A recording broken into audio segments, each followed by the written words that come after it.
Agatha. It's been a really long time. It's me, Charlotte. What? Charlotte? Is that really you? My goodness, how many years has it been? I haven't heard from you at all since you left the orphanage and got married. You never even came back to see me. You had me worried. How are you? I'm okay. Well, actually, I'm not okay at all. Why not? What's wrong? Listen, Agatha, the thing is, I got kicked out of the house. What? Kicked out? I'm at the police station near the train station right now. They're letting me use one of their phone chargers. I was so desperate to contact you. I feel so embarrassed having to ask you this, but can I come back to the orphanage? I have nowhere to go after being kicked out. There's nowhere else I can stay and no one else I can turn to. I don't even know where I'm gonna sleep tonight. Oh, Charlotte, you poor thing. Of course you can. I'll have someone come out to pick you up immediately. Just stay where you are, okay? Thank you so much. What exactly do you mean when you say you got kicked out? This is all such a shock. Were things not going well at home? What the devil happened? My husband Dexter and his parents used to be so unbelievably kind to me. I felt like the luckiest girl in the world to have such wonderful people in my life. Until we got married. When we did, he asked me to quit my job so I could stay at home and support him. It didn't sound so bad at the time, but he asked me to move in with him and his parents. And that was when everything changed. All of a sudden, his mom and dad, who up until then had been the kindest people I'd ever met, started treating me like dirt. It was like living with demons. They said I was obliged to be their family servant because they, to quote them, gave my miserable life meaning by adopting me. They forced me to work like a dog every single day from 3 a.m. in the morning to 12 midnight. I wasn't even allowed to take a break to sit down. All of my clothes and personal belongings from before I got married were either sold or thrown away. For no reason, I'd be ordered to get on my knees in front of them all of a sudden, and they'd all take turns yelling at me. If there was ever something they didn't like, they'd just throw away my food or personal belongings. If I ever complained, they'd yell at how I should just be grateful I'm not an orphan anymore. Oh my God, Charlotte. Today, Dexter brought home some young girl. What use are you if you can't even have kids? You're an abject failure, you barren wasteland of a woman. You had a duty to provide me with sons, how dare you? You ungrateful witch. We should have just left you in an orphanage. These were just some of the things he yelled at me in front of his new girlfriend. When he was done making me feel like I wanted to curl up and die, he told me they were getting married and ordered me to leave. He basically kicked me out with nothing but the clothes on my back. I lost 10 kilograms due to stress since I moved in with them. He rejected me every time I tried to go near him. I can't even look at you as a woman, you're hideous, was his usual reaction. Oh my God! I can't believe you went through all this. As if bullying and emotionally abusing you wasn't enough, he cheated on you as well? No way. Was the reason I didn't hear from you since you got married because they confiscated your cell phone? No. Ironically, my cell phone was the only thing I did keep. I hid it because I didn't want them to sell that too. You gave it to me as a present when I left the orphanage, and it was the only thing I had that reminded me of you. There was no way I was gonna let them take it from me. I didn't have a charger though. The reason I couldn't contact you all this time was because my battery was dead. The first thing I did after he booted me out was to look for somewhere I could charge my phone. So that's how I'm able to message you now. Oh God, what have they done to you, Charlotte? He will not get away with this. I'm so sorry to trouble you like this. Ugh, it's so embarrassing to have to rely on you like this despite being in my 20s now. Even if it's just until I can find a new job and somewhere to live. Please, can I live at the orphanage again for a little while? I'll do chores, odd jobs, help look after the younger children, anything. Don't be so silly. You don't have anything to apologize for. I'll always see you as my own daughter, and you'll always be welcome at the orphanage. If you want to come home, you can come home whenever you want to. What kind of mother would I be if I said anything otherwise? Agatha. Whether you find yourself to live or not, you can stay for as many months or as many years as you like. This orphanage is your home. I'm an old dear, well into my 70s now, so it's probably more appropriate to call me your grandma than your mom. But I'll always be here for you, Charlotte. Never forget that. Thank you so much. I'll run you a nice hot bath and cook you some meatloaf and apple pie and custard. You only have one job when you get here, and that's to relax, unwind, and forget about all the horrible stuff you've been through. Leave the rest to me.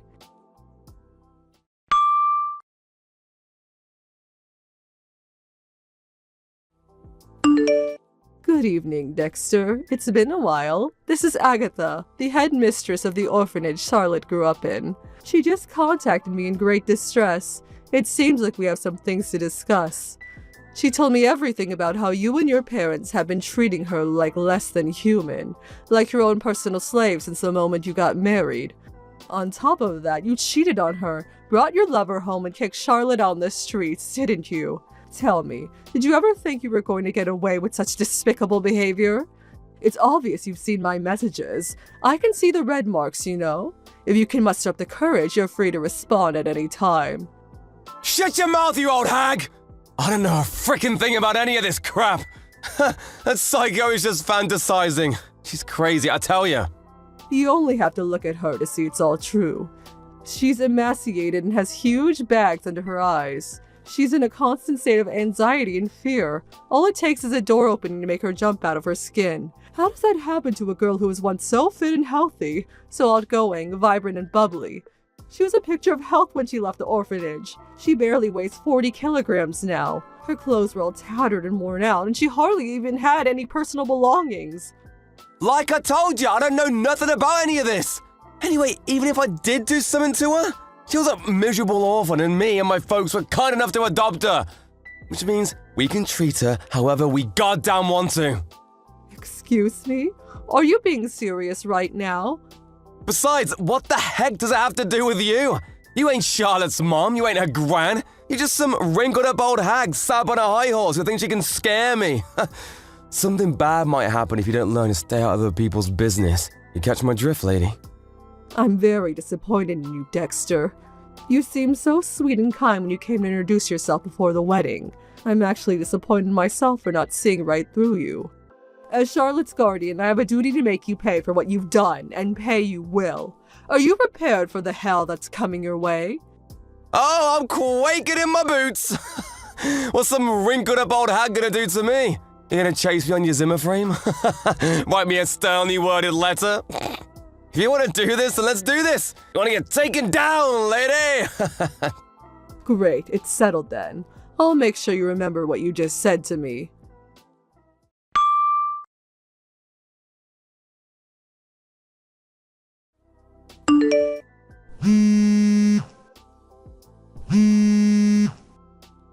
Hey, Charlotte! What the hell did that old hag do? You got any idea how much trouble you're in, girl? You just goddamn wait! Answer me! I know you're looking. Good morning, Dexter. This is the old hag. What can I do for you? I ain't interested in talking to you, hag! Put me on to Charlotte now! Charlotte's been looking after the children right now, but even if she wasn't busy, I wouldn't let you speak to her in a million years. What do you want? Make it quick. You seem to be in quite the panic. Anyone would think you received a court summons or something. Aha! I knew it was you! You're gonna pay for this, mark my words, hag! The heck are you two trying to pull? You're dragging me into court like some criminal! On what charges? I ain't done nothing! It was patently obvious Charlotte was going to take you to court after the way you behaved. You've been summoned to take part in the divorce mediation on countless occasions by now. But you ignored the call every single time. You didn't show up to even a single meeting, did you? As a result, the mediation ended in failure, which means she had no choice but to take you to divorce court. Anyone could have seen this coming. If you'd have just come to the meetings, none of this would have been happening. Oh, don't come at me with this legal jargon thinking you're all clever. I ain't playing your silly games, hag! Why the hell should I have to go out of my way to go to court to deal with some miserable orphan's emotional issues? I ain't no shrink! If you got business with me, then you come to me. I'm a busy guy. You get me? Oh dear, you seem to be suffering from a severe deficient intelligence. You don't have to come if you don't want to, you know, if your time's so valuable and you really can't make it. Don't you worry yourself one bit. All that means is that you'll owe Charlotte $60,000 in compensation. You what? As a rule, if you don't show up to the trial, you lose the case by default, which means that you're obligated to pay the full amount of the claimant's requested compensation without even getting the chance to defend yourself. Let's face it though, even if you did show up to try and defend yourself, you still wouldn't have a leg to stand on. What? Why not? It just so happens that one of the children I raised in this orphanage is now a very successful lawyer. His area of expertise also just so happens to be divorce law. All it would take is one phone call. I do hate the idea of causing him a nuisance, but I get the feeling he'd drop everything if he had to help me in my time of need. Thinking about everything you did to her, harassment, bullying, cheating, stealing, as well as all the rest, this clearly isn't a fight you can win. Whatever! This crap just ain't gonna stand up, it ain't got no legs! Harassment, cheating? I ain't got the foggiest idea what you're talking about. I ain't that kind of guy. If you ain't got proof, then you're nothing but a doof! Well, now that you mention it, I also just so happen to have a friend who runs a private investigation agency. One phone call was all it took. I have enough proof to take you to court 10 times over.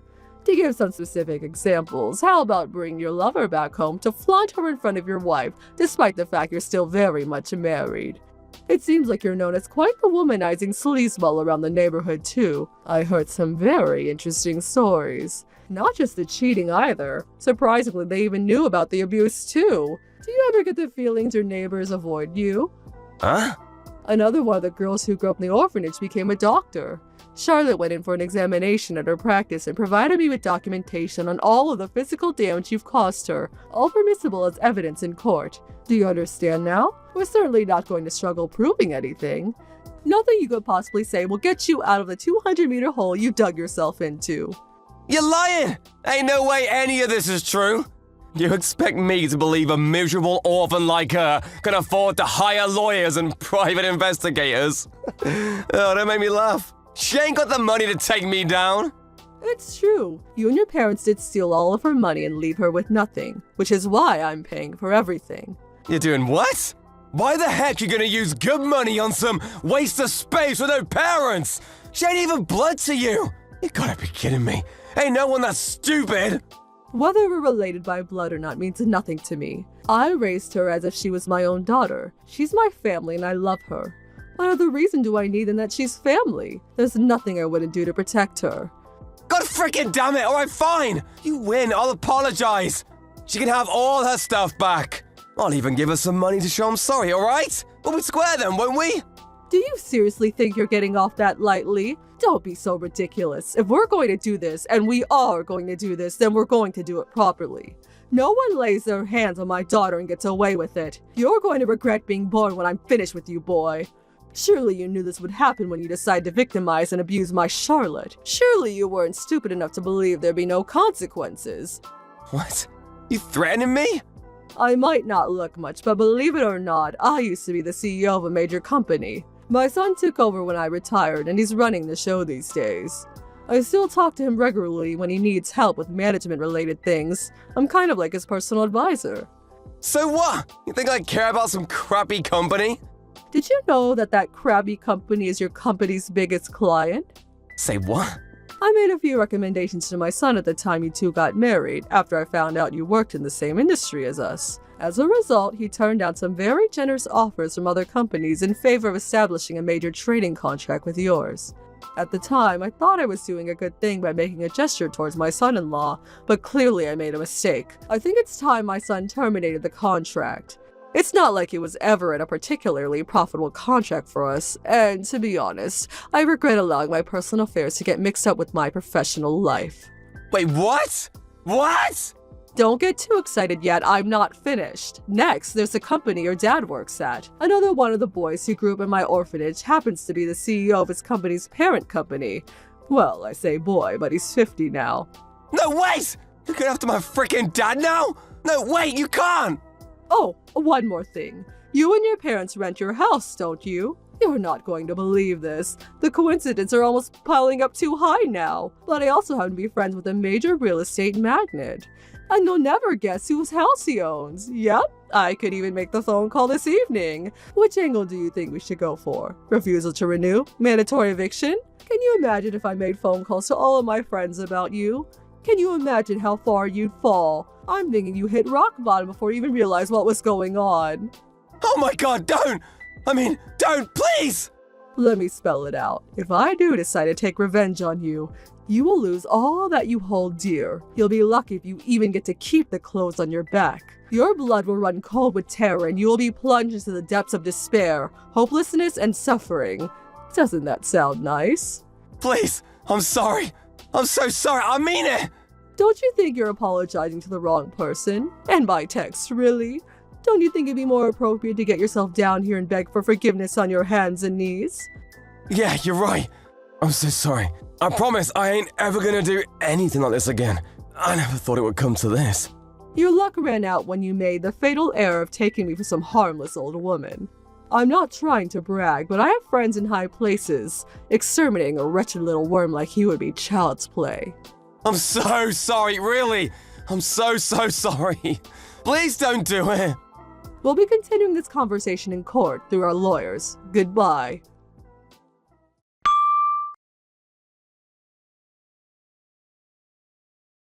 Immediately after that, Dexter and his parents rushed down to the orphanage in an attempt to apologize for their behavior. But the time for apologies has passed, and they were delusional to think otherwise.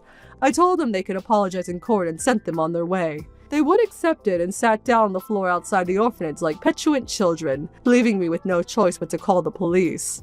They quickly stood up and hightailed it out of there when they realized who I was on the phone too. Obviously, Charlotte won the trial.